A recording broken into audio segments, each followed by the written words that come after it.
Hello, everybody. My name's RJ Andrews. I'm a data storyteller based in San Francisco. I'm really excited to be talking to you today about a story that I've been working on for many, many years. But first, I want to say thank you to Yuichi for asking me to be here. And I just want to share my enthusiasm to be speaking to all of you. I wish that we here in San Francisco and California and the rest of the United States, frankly, were better connected to all of our friends in Japan. We're really big fans of Japanese graphic design and the whole history of Japanese graphic design. And in particular, I'm a big fan of Japanese data graphics. So thank you for all of your work, and I'm so excited to share my story with you. So with that, away we go. So again, my name's RJ. If you really like what I'm talking about and you want to talk more about it, you can find me on Twitter at InfoWeTrust. But this talk really is about me. Where this talk starts, though, is back in 1829. So we're going to go back nearly 200 years to 1829 and a man named André Michel Gary. And Gary worked in France, in Paris. He was a lawyer. And as a lawyer, Gary was one of the first to know about all of this public data that was being released by France. So here we are in 1829. The public data is being released. What kind of data is it? It's criminology data. It's crime statistics. And so Gary, along with an Italian named Baldi, produces the world's first known choropleth map. And what they're doing is they're showing three different factors. They're showing crimes against people, crimes against property, and levels of instruction or education.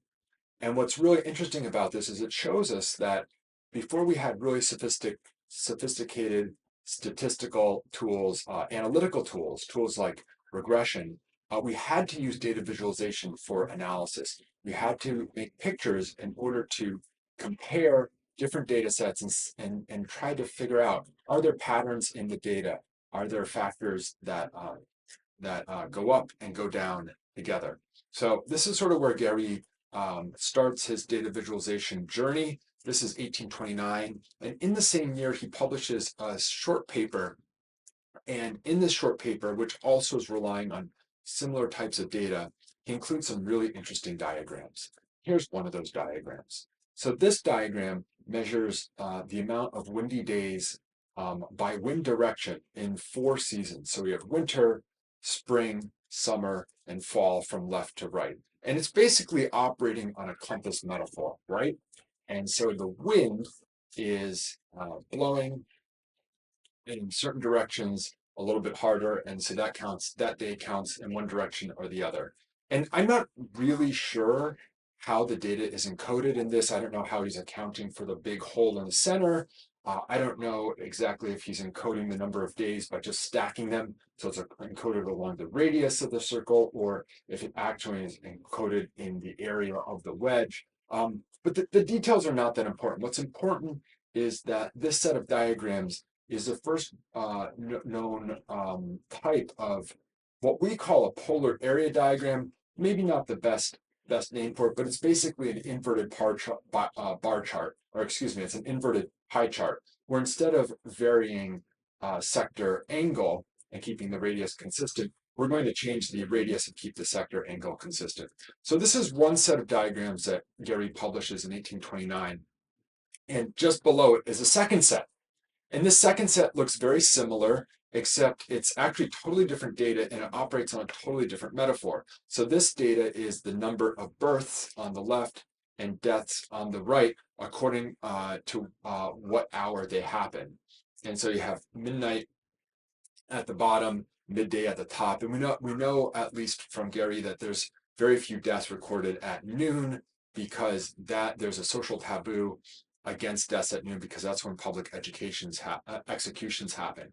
And so what we have here is not a compass metaphor, but a clock metaphor, of course. And so the hours are marching around the day. We don't have 12 hours around the day. We actually have all 24 hours around a single circle.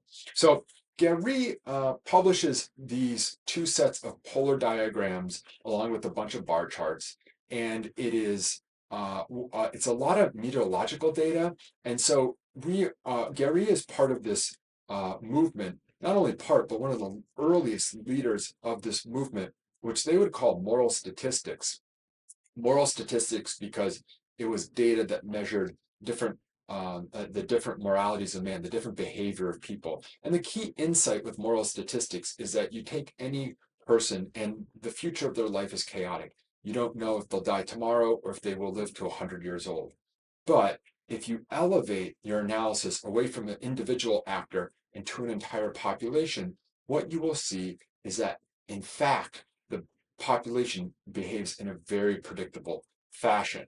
And so they were trying to figure out um, they were trying to figure out how to improve society. And the way they're doing that is they're comparing populations of one city versus another city, seeing where there's some gap, trying to study the city that was performing better to see if there was something they could learn. This is at the very, very beginnings of social science. And because it's the very, very beginnings, they don't know what patterns to look for. They don't know what data might hold some sort of truth. And so they're comparing whatever data is at their fingertips. And one of the things that they have at their fingertips is a lot of weather data. And so there a lot of these bar charts on the left are charting different aspects of the weather. All right, so that's the late 1820s. Now, at the same time that Gary is publishing these diagrams, there's an English medical student studying in Paris. And we know that this medical student was interested in hygiology. Hygiology is the study of good health, whereas pathology is the study of ill health.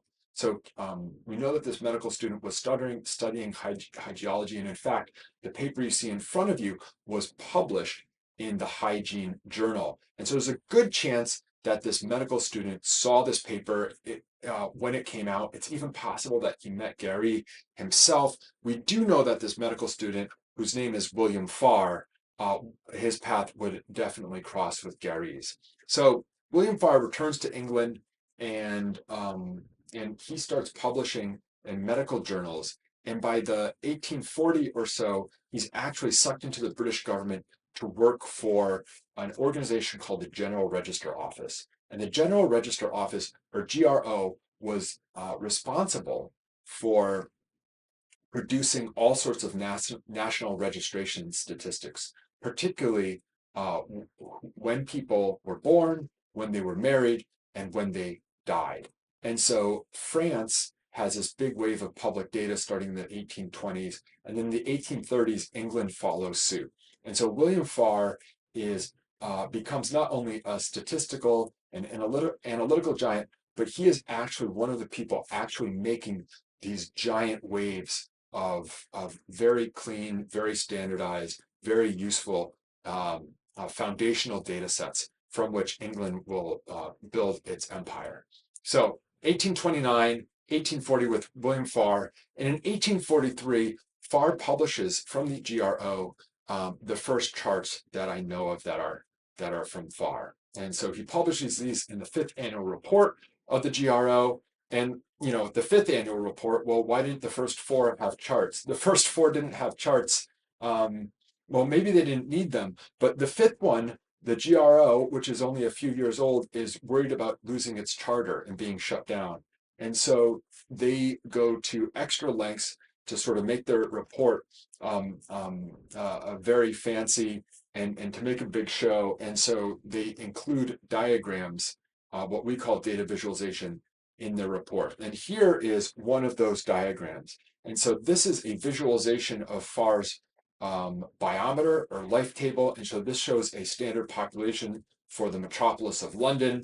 And you can see what portion of the population at various ages from birth all the way to 100 have passed away. What population in dark are dead. And if you look at the very, very beginning, you can see a huge spike in infant mortality from ages 0 to 5. Okay, so this is one diagram from the 1843 paper.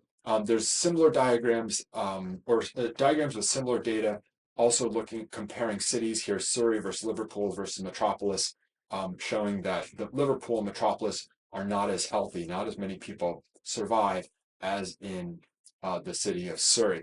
So this is 1843. If we go a decade later, Farr is still doing data graphics. And so here we are in 1852, and he puts out a report on the census. And the report on the census starts looking at population density. And so here we have the evolution of the density and the proximity of the population of England and Wales across history, starting in 1570 in the top left, and then going through all the way up to the most recent census that the report is on, which is 1851. So let's remember this honeycomb density design. During the same year, FAR publishes a special report, and this special report is on cholera. And so what you have is these epidemics of disease, and particularly cholera, blowing through Britain and killing lots and lots of people. And so what you see here is a bar chart charting deaths across different geographies. You have another even more colorful bar chart, and again compared to meteorological data, so you can see things like wind and rain and temperature, searching for some sort of correlation between all of these deaths and some environmental factor, because we're trying to figure out and trying to prove different theories about what is causing all of this disease, what is causing all this death. You see, at this time, the average life expectancy wasn't very old. People lived to about age 40 on average, partially because of that very high infant mortality rate. And so death was just a part, and almost an accepted part of life back then, unlike it is today. And so we have these bar charts in this report, and you can see compared to the black and white diagrams we saw before that this is just a whole nother level of sophistication and design, and also a much larger, much higher level of commitment in terms of production value. Included in the same report was some polar diagrams. And here's one, again, looking at environmental factors, temperature and mortality of London. And this is looking at temperature and mortality through the years, charting the year using a clock metaphor. So they're wrapping the calendar around the clock. We go forward, we can see one of the other diagrams. And so this is a polar diagram that's again showing the history of different epidemics or different plagues. And you can see that unlike Gary, where it was hard to figure out exactly how they encode the data, if we zoom in, we can see that FAR does label all of his axes. So you can see he's encoding the data along the radius. So you should be comparing sort of the lengths of each of these radiating lines, stretching out from the center of each circle. So this comes out in 1852, and what's really interesting is that Gary, just the year before, visited London for the Great Exhibition, brought all of his charts, and also gave some talks to some of the different statistical societies. So again, we don't know exactly when FAR met Gary, but we expect that maybe it happened in 1829, probably happened in 1851, the year before FAR turns out his own polar diagrams. Personally, I believe that this is that there is a one-to-one handshake relationship between them, and probably a personal relationship between them. So this is 1852. Let's just go forward a couple years. And if we keep talking about the cholera epidemics in London and the different ways that data graphics are used to examine them, we can see this. And this is a very small version of the John Snow cholera map, which is a very famous story in its own right. And I actually don't want to talk about this map too much, because that's not what my talk is about. But the idea is that John Snow had a theory about waterborne disease of cholera, and he waits for the right outbreak. He and others collect all this data about where people are dying, and then after the epidemic has gone down, after the outbreak has stopped, months later, they're able to make this beautiful map, which shows that all of the deaths are centered on a particular water pump, helping prove the water, not only prove, but helping convince others of the waterborne theory of the disease. And so this map happened in London. Here's central London. And what's really interesting about this outbreak beyond the map is that there was a woman working at a hospital just a couple blocks north of the map, taking care of patients from this outbreak. And that woman was Florence Nightingale. And so Florence Nightingale is what all my work is about, and particularly Florence Nightingale's use of data graphics. And so this is a book talk I've just produced and published, a brand new book, and it's a beautiful book. We'll see a little bit of it real soon, all about her data graphics. Now, Florence Nightingale had a nickname for her data graphics. She called them God's revenge upon murder. Okay, why is it murder? Because she believed that there was a lot of unnecessary death. There's unnecessary death, and there's unnecessary death, at the fault of administrators who are operating their systems incorrectly.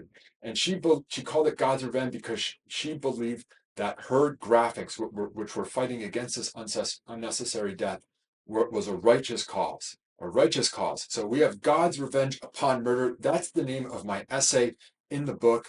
This is what the book looks like. Florence Nightingale Mortality and Health Diagrams.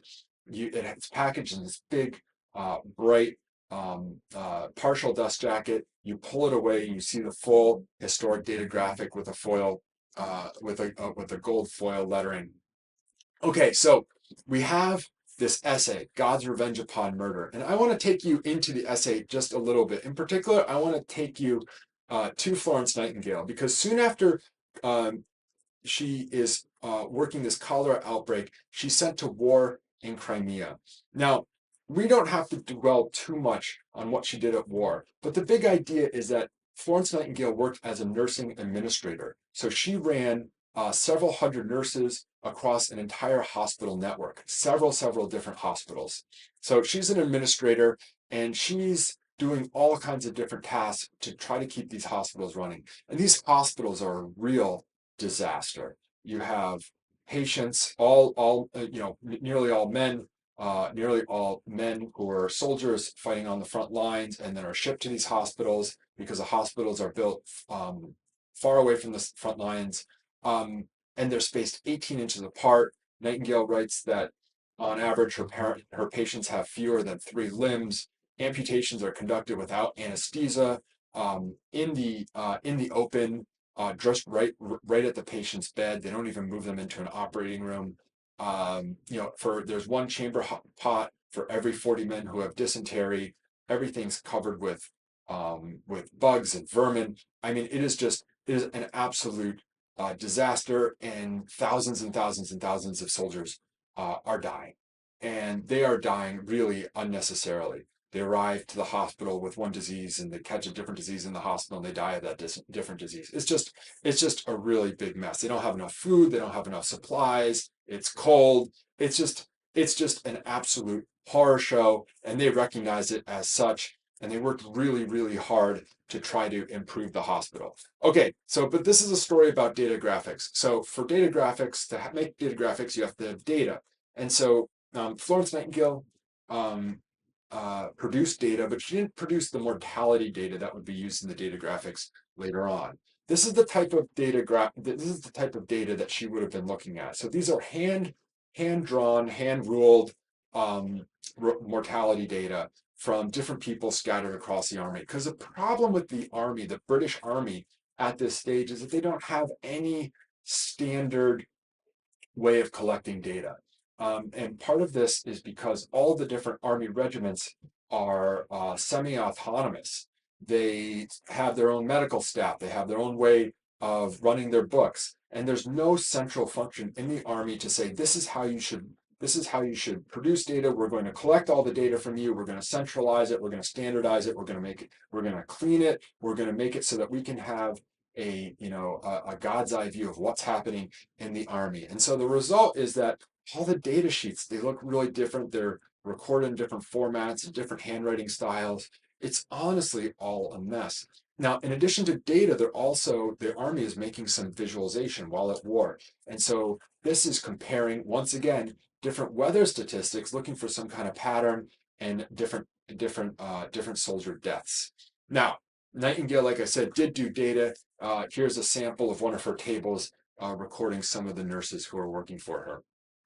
Now, I want to show you, this is a modern bar chart that I made, but it's based on a table of data that Nightingale presented in one of her reports after the war. And this is this shows the 2 years of the war with monthly hospital deaths, and you can see that there's this big spike in the first winter of the war. And what Nightingale wanted you to know when you looked at this data was this. She wanted you to see the great calamity during the first year of the war, excepting perhaps in one or two of the medieval epidemics, no pestilence of which we have any record would form such a picture for 8 consecutive months. Okay, so really bad, really bad horror show. But in fact, the monthly hospital deaths did go down, right? All right, so the war's over. Nightingale goes back to London, and it's 1856.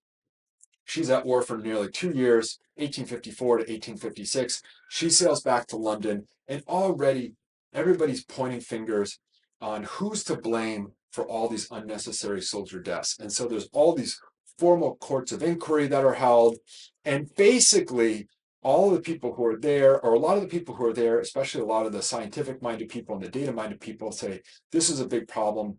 You have to institute better reforms so this never happens again. And so in general, we call this group of people the reformers. And so these reformers are fighting against the administration. The administration doesn't want to admit any guilt. They say, no, no, no, everything's fine. We don't need any particular reforms. And so at this time, Nightingale meets a man. And that man she meets is William Farr. And in particular, she goes to Farr's offices in London. And she sees a lot of phenomenal things there. But one of the things she sees is Farr's database, because underneath his offices of Somerset House in London, he has miles and miles and miles of data records. And this is all the standardized General Register Office data records of births, marriages, and deaths. And they're all filled out on typeset forms in the same standard ink, in the same standard way. They're very clean, and they're very useful. And so Farr shows Nightingale what's possible in terms of making a very useful data system. Because what's really interesting about Nightingale is that even while at war, as she's reviewing all this different data, she's able to critique data quality and to see that people are dying because their stories are not being captured. It's really horrible if you die early from a particular disease. I mean, that's a tragedy. But what's almost even sadder is that if you die from a disease and your story isn't captured in data, then your story will not live on to help the next person who might catch that disease. And so it's very important that we actually capture stories of patients so that we can hopefully learn from them and do better next time. This is the type of thing that Nightingale intuitively recognized while she was at war. And when she met Farr, she saw his database and she saw what was possible, and what was possible for reforming not only the way that the army operated its barracks and its food supply and its medical supply and its medical practices, but actually how the army operated its data. All right, so this is the end of 1856. Farr and Nightingale really hit it off, and they basically enter into a pact with one another. And the idea is that Farr is going to help Nightingale reform the army, as long as Nightingale helps Farr reform the civilian public health. So we go into the next year, 1857. And in 1857, Farr, Nightingale, and the other reformers make a big decision. They decide how they're going to wage their public information campaign. And so what you have here is a different way of looking at the war. And so this is using data from that time period. But again, this is a chart that's made by me, and this is called a connected scatter plot. What you have on the vertical axis is mortality rate. So the higher it is on the vertical axis, the more death there is. What you have on the horizontal axis is the patient population. And what you can basically see is that density is destiny. The higher the patient population, the more death there is. And so we start on December 1854, the patient population goes up, the death rates, are skyrocket, then they eventually come down. Now, in the color purple, I've highlighted 3 months of sanitary work. And this was a particular effort where a team of specialists came into the hospital, cleaned things up, cleared out the sewers, installed ventilation flues, whitewashed the walls. They did a lot of fairly industrial engineering to remake the hospital. In the way that Nightingale would try to bring hygiene to the patients, these men brought hygiene to the building. And so there's a lot of reforms, including the sanitation work, that helped that helped uh, that helped improve the hospital's conditions. They had better food, they had better supplies like clothing. But when you're fighting a public information campaign, it's really hard to say we should do 20 things. We should do like you should do all these 20 things. Like really, you have to focus your message to honestly like one thing. This is the one thing, the one win that we want to go and get. And so what the reformers decided was to focus their campaign to the sanitary work. Even though when we look at this chart, we can see that while the sanitary work did help drive the mortality rate down, perhaps it probably, maybe it wasn't the most primary factor. Now, why did they focus on the sanitary work? It's very easy to see, somebody cleaning up the building, but I think even more importantly was that focusing on the sanitary work for the army, it was very, very easy to translate that to the civilian population. And if you argue that the army's sanitary infrastructure should be cleaned up, you can also argue that the civilian sanitary infrastructure should be cleaned up. Because remember, these reformers are working in partnership, not only to reform the army, but also to reform civil society. All right, so what do they start doing in 1857? They start making data graphics. And so incredibly, we have hand-drawn drafts of some of the data graphics they made. And so we have different life tables, and so we can see how who's living and who's dying in a variety of formats. You can see them experimenting with different charts, and these should remind you a little bit of what we saw earlier from Farr and what he made over a decade earlier. And what you see in these, in the same way that Farr would compare different cities, what Nightingale is doing is she's comparing the soldiers to the civilian population. And what she's going to start doing is formulate her argument. And her argument is based on a comparison. And she's going to say, look at all the Englishmen of similar age to the soldiers, and look at how many more of them are actually alive compared to the soldiers. And so this is an early attempt at doing that. They're also going to look at the density, and they're going to show that soldiers are packed incredibly tightly in their barracks. And so on the left side of that vertical divide, we have three different plans for soldiers and barracks versus the most dense part of England, which is East London on the right side and London in general. And so you can see here that the soldiers who are dying at a very high rate are packed in very tightly compared to the rest of England. And of course, this is also a form that Farr used earlier. So Farr and Nightingale are collaborating and they're making these data graphics. And it's not that Farr or Nightingale are drawing these themselves. Farr has a team of government clerks at his disposal, and so it's actually his team of government clerks who are doing a lot of the data analysis, and actually it's their hands who are drawing these diagrams. Now, at the same time, again, this circle of reformers is quite large, and so Nightingale is working with them and seeing what how they're presenting arguments. And one of the ways that they're presenting arguments is using these what she called mountains, what we would call a column chart or a vertical bar chart. And so from the same year, here's a vertical bar chart also showing mortality statistics. Nightingale sees that and she says, oh, I want to do something like that. And what she does is really interesting because if you look at the diagram on the left, it's not very approachable. It's hard. The grid lines are very heavy, and you have to. There's a lot of it's high data density. the typography is very small, the text is vertical, it's hard to read this. Whereas Nightingale's bar charts, these early ones, again, these are sketches. It's not what was published. These are hand-drawn sketches. On the right, they're very approachable and they're very easy to read, and they really focus attention to what she wants you to care about. What she wants you to care about is this comparison between Englishmen and English soldiers, here represented in blue and black horizontal bar charts.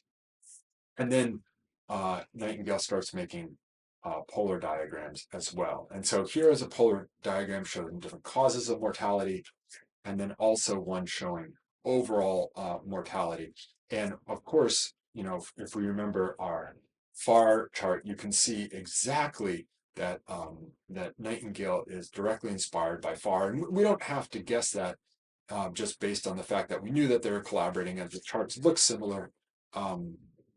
There's actually a note on this draft diagram which directly references FAR's cholera diagrams. Now, FAR's cholera diagrams, if you remember, the data was encoded along the radius, the length of that radiating line that goes from, radiates out from the center of each circle. Now, Nightingale's chart works on a similar mathematical principle. However, this chart also fills in the area that's created by all those radiating lines. And that's actually a problem, because what happens is your eye doesn't go to the lines, your eye goes to the area. And the area is what's emphasized, that's what stands out. And so they published a chart like this, but so they published the chart as you see it, but that error would actually produce an opportunity in just a few months later. Okay, so let's go check out that opportunity. But before we do, I want to orient you. Here's another map of central London about the actual craft and work of these people a little bit, because they were all sort of living on top of each other. So you had Nightingale living in a set of rented rooms at a place called the Burlington Hotel. You have just a couple neighborhoods away, William Farr and all of his data and all of his clerks working at a Somerset House at the General Register office right on the river. You have their strongest and most important political ally, Sidney Herbert. You have Harrison and Sons, the printer, who actually lithographed, took all those hand-drawn diagrams and lithographed them and made the polished, published diagrams. And then you have a couple modern references, which is modern statues of Florence Nightingale and Sidney Herbert together. And I've also highlighted the location of the Florence Nightingale Museum on the lower right hand of the map. And they did have antagonists, right? And so Florence Nightingale's in tension with the other famous lady of her day, Queen Victoria, and she's also in tension with the Army Administration, which is headquartered in Horse Guards in the War Office, right in the center of the map. But let's just focus for a moment on Harrison and Sons, their printer. And so here is an illustration of Harrison and Sons and what the print shop looked like. And this is an illustration from the time that they were actually making Nightingale's diagrams. And so Harrison, Farr's government clerks, draws the diagrams, Harrison and Sons lithographs and prints the diagrams. But that's not to mean that Nightingale was not a visual thinker. And we know that because we found a letter by Nightingale. And here again, she's demonstrating the difference in density, where she's showing Liverpool is overall a much more dense place than the city of Manchester. And so this surviving artifact shows that even in informal correspondence, Nightingale is using little cartoon pictures in order to convey numerical and statistical ideas. So through 1857, they produced their first batch of diagrams. They come out in 1858, and there's a lot of them. So here's the index to the diagram, and this is the first batch of diagrams, and it's going to be produced in two different places. And so on the left, we have a formal government report. It's formally authored by Nightingale's political ally, Sidney Herbert, but we know that Nightingale helped Herbert produce this report. And on the right, we have mortality of the British Army. Now, on the right, it's styled to look like a formal government publication, but in fact, it is not a government publication. It's something produced by Nightingale. And the report on the left, you can't see from here, but the report on the left is quite thick. It's 6, 7, 800 pages thick, and there are diagrams in there, but they're sort of buried inside the report. Where on the right, what Nightingale does is the report on the right is, it's only like 50, 60 pages thick. It's very, very approachable. It's also a slightly larger format. And so the one on the right is the one that Nightingale and her team are going to use to promote their cause. And so each report, if we open them up one by one, you'll see that they include the same set of diagrams. Now, what are these diagrams? So we have the density diagrams, we have the life table, we have different types of life tables, we have bar charts, lots and lots of bar charts. What's really incredible about the published bar charts compared to the drafts we saw earlier is you can see that the colors have changed. So what used to be blue-black is now black-red. And so she's using the red color coat of the English soldiers to represent the English soldiers. And then, of course, we have these polar diagrams. So we have one showing the causes of mortality, showing that in blue, preventable diseases is what's killing most people, and then finally, sort of all mortality. Now, we mentioned earlier that there is this, this encoding issue where what you see is the area, but the data is not actually encoded in the area. And so Nightingale and Farr have this correspondence exchange in letters, talking about how to address this problem, because it's not a secret problem. The public picks up on it, and they're openly criticized that this is a problem. And so Nightingale and Farr, rush out an errata note. Here's the note, and what they're talking about in this note is sort of is like, here's the right way to read the diagram. But you and I both know that when you make a diagram, people are just going to naturally read it the way the way they want to. They're not going to pay attention to your instructions about how to read the diagram. And so what's really lucky for Nightingale and Farr and the rest of their team is that they get another bite at the apple. They are able to return to this form and fix it. And here are drafts of their approach to fixing it. Now the similar mortality data is encoded not in the radiating lines, but in the area of the wedges. And so you no longer have that huge, what they call the bat's wing on the lower right stretching out. You have a much fairer shape, which are these wedges going around. And so we have one showing overall mortality and a second showing causes of mortality, again in blue, preventable diseases, showing that preventable diseases are far outranking the other causes of mortality. I really love seeing these drafts, and because these drafts show edits to the text, they show changes in composition, like here where the text block is moved, and you see things like notes to the lithographer about how to color them, how to style the lines. It really shows all of the effort put in to making these diagrams. And so these diagrams are published, once again, just like the first batch, the second batch of diagrams is published in several places. And so here's the second batch of diagrams, and it's basically a 3-act story. So act 1, we're going to look at the sheet on the left and say, oh, there's a lot of death. Act 2 is telling you, here's why people are dying. These are the causes of death, of mortality. And Act 1 and Act 2 both have the same format, where you have 2 different years of the war compared. The first year of the war is on the right, the second year of the war is on the left. And the big comparison you're supposed to see is, from the right to the left, there's a lot of mortality, and then there's not so much mortality. And so why is that? And then finally, you have the third act. And the third act shows you why there was a drop in mortality. And it calls it out as the commencement of sanitary improvements. And if you see these charts, not only in sequence like this, but also read them with their accompanying text, then you'll see that the reformers are emphasizing the impact of the sanitary improvements and arguing that we need sanitary improvements, throughout the army. Now, this 3-act play is published in a variety of places. So the first is Notes on Matters, and actually it's not published because this is a semi-secret report that Nightingale produces and sends to the Queen.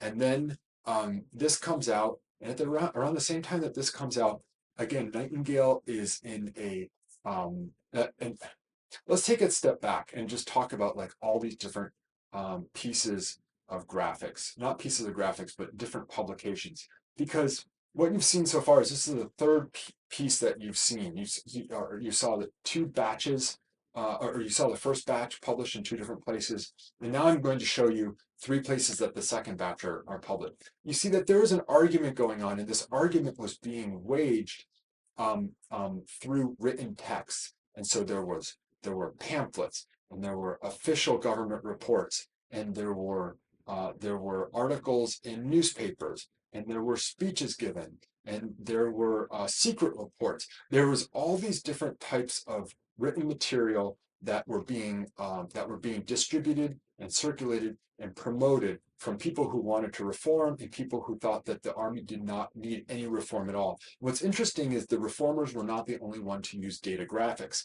So some of their antagonists also use data graphics. And so here's some of what they did. And this is coming out at the same time that Nightingale's second batch of data graphics are being produced. Now, so her antagonists are using like a more standard chart form, this line graph, and they do lots of line graphs. And what's interesting is it's similar data to what Nightingale does, but it's obviously not as attention grabbing. You know, when people see Nightingale's polar diagrams, they look at them and they say like, oh, it should just be a line graph.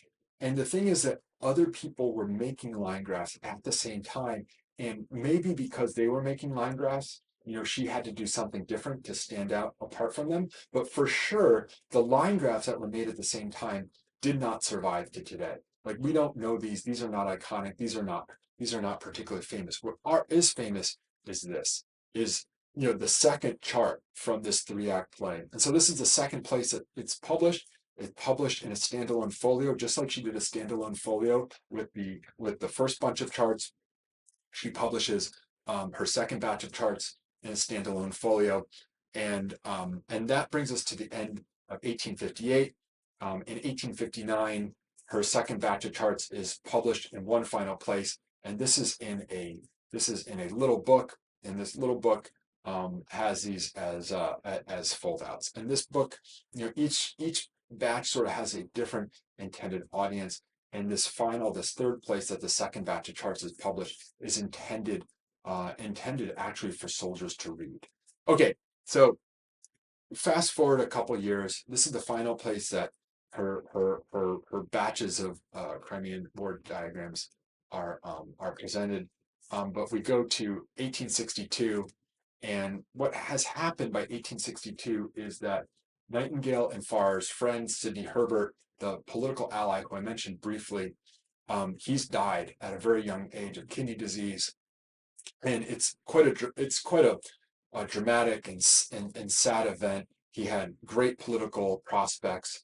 People thought he was destined to become prime minister, but he dies young. He dies early, and so Nightingale and Farr use his death to return to their Crimean War graphics, because Nightingale delivers an address as tribute to Sidney Herbert.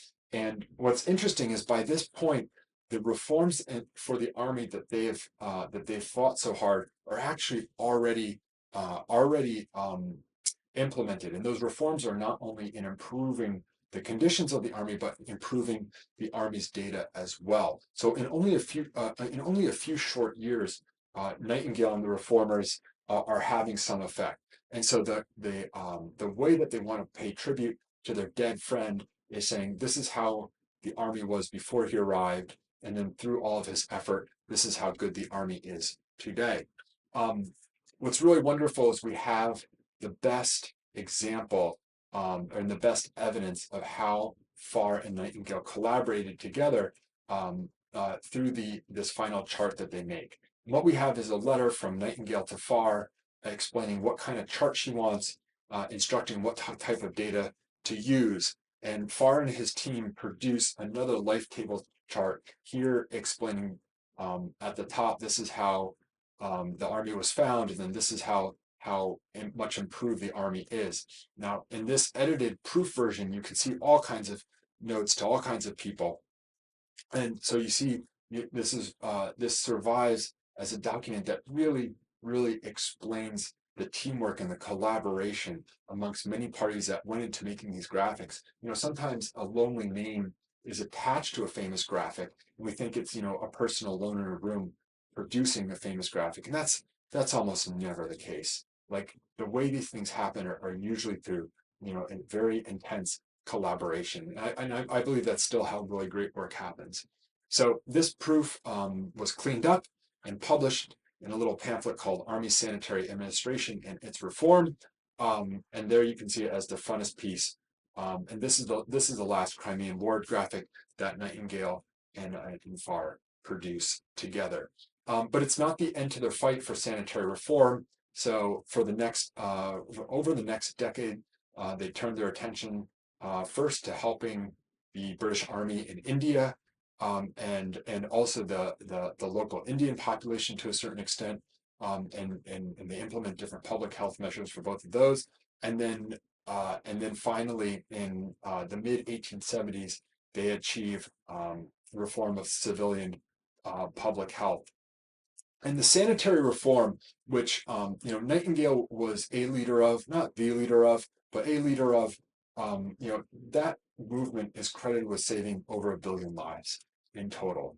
And so her graphics survive as maybe the most salient artifacts of that movement. It would be very difficult for anyone to say, well, this particular bar chart did, save this many lives, and that polar diagram saved that many lives. And I mean, it's hard to evaluate the impact of these charts, but what we do know is that the people using these charts, particularly Nightingale, really valued them. She used them for years and years, and she kept sending them, and she kept investing a lot of money into producing them. So we know at least that Nightingale valued the charts, even though it's really hard to say, this graphic saved this exact number of lives. So fast forward to today. So in 2022, there's a new publishing house called Visionary Press, and we have published not only the Nightingale volume, but 3 different beautiful volumes about historic data graphics. And so the first volume is about Emma Willard, an American educator who made spectacular visions of history. And the second volume is what we've described today. And the third volume is about Etienne Jules Méret, a Frenchman a scientist who wrote the first real history of data graphics, the first real history of data visualization, explain not only how it worked, but why it's so magical. And so we've translated his words and all of his incredible pictures from French to English. Nightingale. So here's the book. You've seen the cover and a little bit of the essay already. The first half of the book relates the entire story. It's done with a Pantone purple, and it's done in a way that really elevates the story, elevates the text. The second half of the book is all 4-color reproductions of all of her graphics. And so you get the first folio, Mortality of the British Army. And the Mortality of the British Army, we've not only reproduced the colors, we've reproduced the foldouts. And so all of the charts fold out in the exact same way that they did originally, including these very large double foldouts of these big, beautiful charts. You get the second folio, and then also you see all the draft diagrams and some of the other ephemera associated with the story. One of the last things I'll show you from the book is one of the last spreads in the book. It's works with Nightingale Crimean War diagrams. And so here you see the first batch of diagrams on the left, the second batch of diagrams on the right, and all the different places that they were published to scale with one another.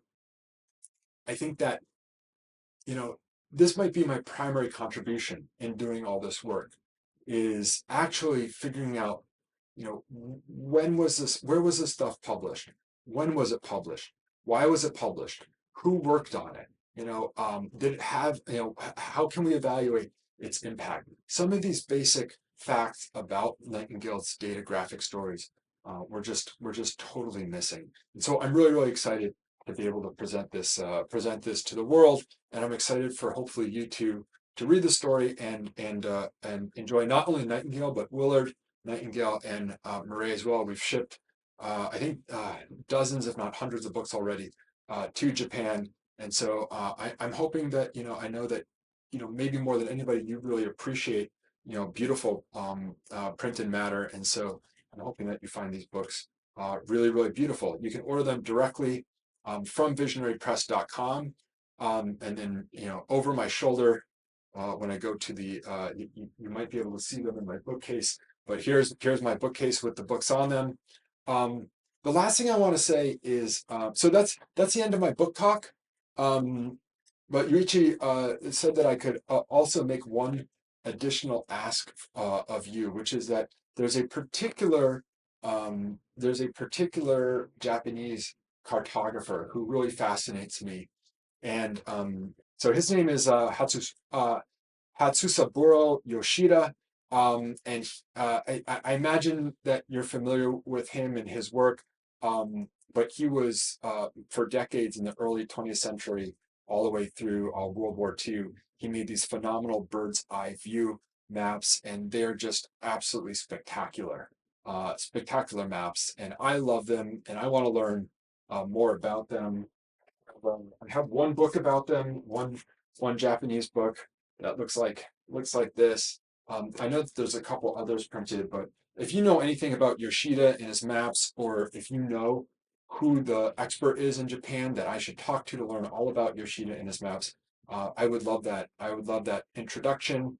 And honestly, I would love to just learn more about Japanese data graphics and how you think about not only the history of data graphics, but how you think about the modern practice of making data graphics today.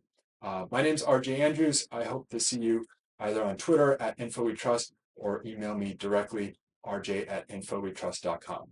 Thank you so much.